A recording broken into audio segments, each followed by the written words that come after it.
Today my Dharma talk is called Experiencing the Interview. This week, Nelly and Linda have been talking about the interview process, which is that facilitated conversation between meditator and teacher about the meditator's experience in their meditation.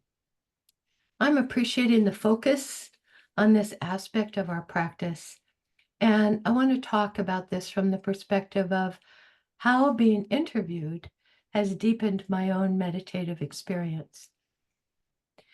So Nelly and Linda have spoken to the purpose of the interview and how it is a process led by the meditator with questions asked to bring more awareness to what the meditator experiences, the conditions that arise, and the Dharma we can know more deeply through awareness of our experience. And it is this honing of awareness that has been especially meaningful to me. So my meditations can be all over the map.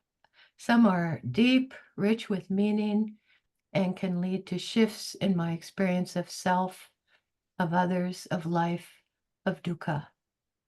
Other times my sits may be shopping lists, redecorating, thinking of things I need to do. Sometimes I get very cool creative ideas. Interviews after any of these meditation experiences can provide an opportunity to consider more, see the nuance, and bring forth my own questions and curiosity about what my sit, what and how the different thoughts arose, the visuals, the body and emotional tones and shifts.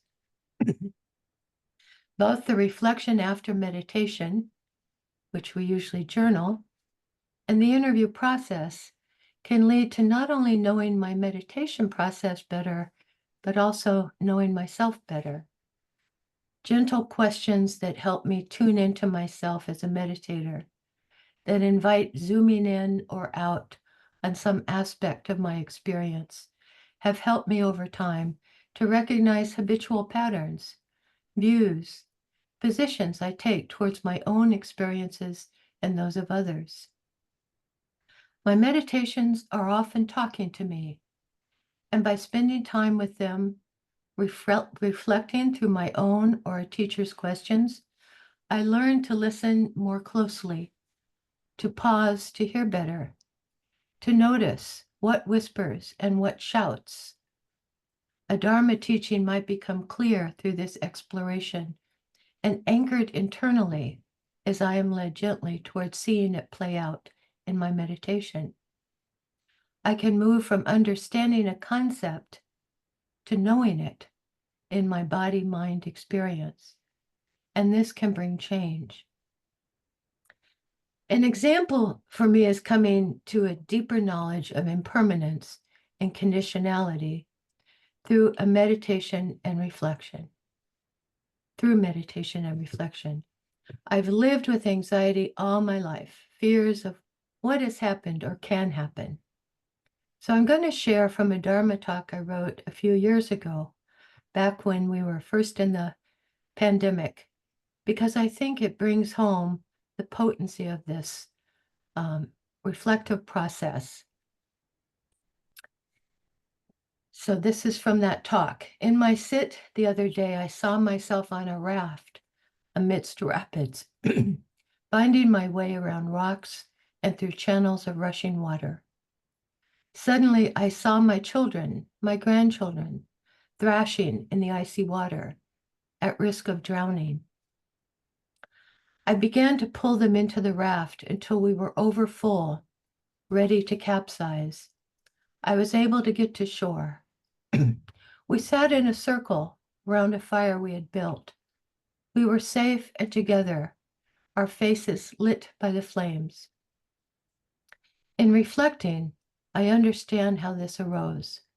There is suffering and resilience, dukkha and relief. This is our life. Even when we rest by the fire, I know we must return to the river. and there will be more rapids ahead. There was a time when hearing the cry of one of my children in the rapids would stop my breath. My body would fill with dread, a feeling that this would never end. It felt intolerable. Or sitting by the fire, I would pray that we would never again have to go back into the rushing water. But slowly over time, this has changed. I meditate, I reflect, I share and explore with a teacher, or listen as others share, and slowly the Dharma teachings permeate the depths of my fears. I realize that at one moment I feel panic, at the next I shift ever so slightly with a deep breath. And then I notice the next moment is different from the two before. I touch impermanence in these moments and am both saddened and comforted. In my practice, I am exploring the conditions that create roiling waves or calm waters. Instead of the angst of asking why, I am learning to ask how. Sometimes this takes me deep into the currents and the complexity of my experience, my reactions, my behaviors.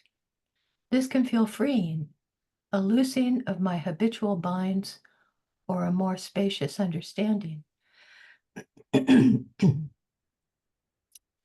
I've heard Linda and Nelly say many times to allow my life into my meditation and my meditation into my life.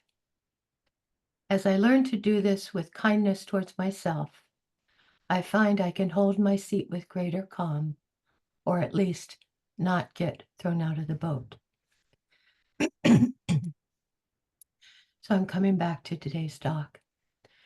So I have come to see our three-phase process in meditation, which includes meditation and reflection and sharing through the interviews, as not boundaried from one another or linear, but rather as a circle unfolding of awareness that begins in meditation, moving through reflection and into my life, and then back into my meditation.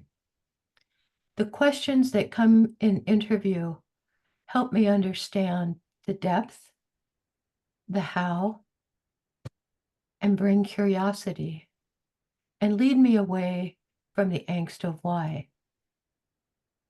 I invite you to share or listen to others share and explore how your meditation is talking to you.